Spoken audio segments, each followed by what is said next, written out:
যদি হয় সেক্ষেত্রে আপনাদের কৌশল কি হবে?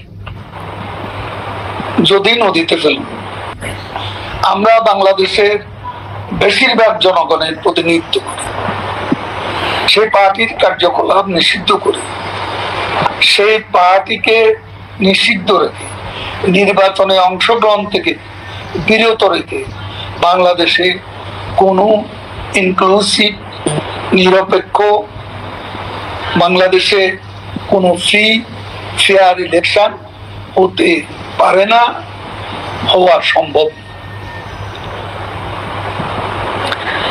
যদি হয় সেক্ষেত্রে আপনাদের কৌশল কি হবে? যদি নদীতে ফেলব, যদি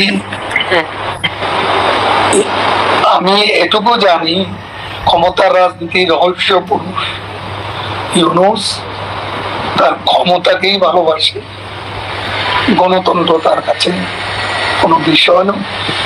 অলরেডি তার সমর্থকরা, যারা তার যে অ্যালাইড ফোর্সেস, তারাই বিভিন্ন ইস্যুতে বিভক্ত হয়ে একটা জগাখিচুড়ি পরিবেশ সৃষ্টি করছে, যেটা নির্বাচনের পথে প্রতিবন্ধক হয়ে দাঁড়াতে পারে।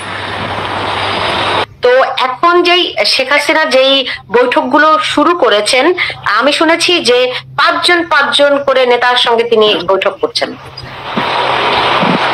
এই ধরনের কোনো সিগন্যাল আমি তো পাইনি। আমি পাইনি, অন্য কেউ পেয়েছে সেটাও আমার জানা নেই, কারণ এখানে তিনি যেখানে আছেন সেখানে কতটুকু সম্ভব এ ধরনের ইনপার্সন আলোচনা, সেটাও কিন্তু বিবেচনার বিষয়। আমি জানি না যে এই ধরনের কোনো বৈঠক হচ্ছে বা এই ধরনের কোনো ইনপার্সন বৈঠক করার সুযোগ আছে, সেটা আমার জানা নেই। বুঝতে পেরেছি। এমনিতে তার সঙ্গে কোনো কথাবার্তা কিংবা ধরেন দেখা আপনার কি হয়েছে কিনা? আমার সাথে দেখা একবারও হয়নি।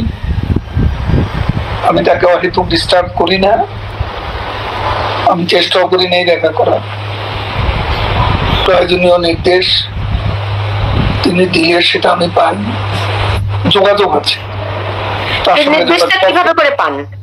জরুরি প্রয়োজনে যেভাবে পাওয়া আজকের পৃথিবীতে সম্ভব সেভাবেই হোক, ফোনে আর কি, রাইট?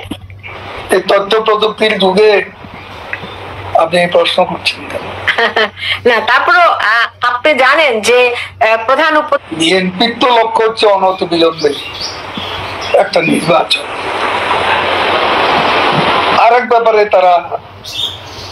তাদের মধ্যে গভীর ঐকমত্য আছে, সেটা হলো কোনো অবস্থাতে আওয়ামী লীগকে কোনো সুযোগ না দেয়।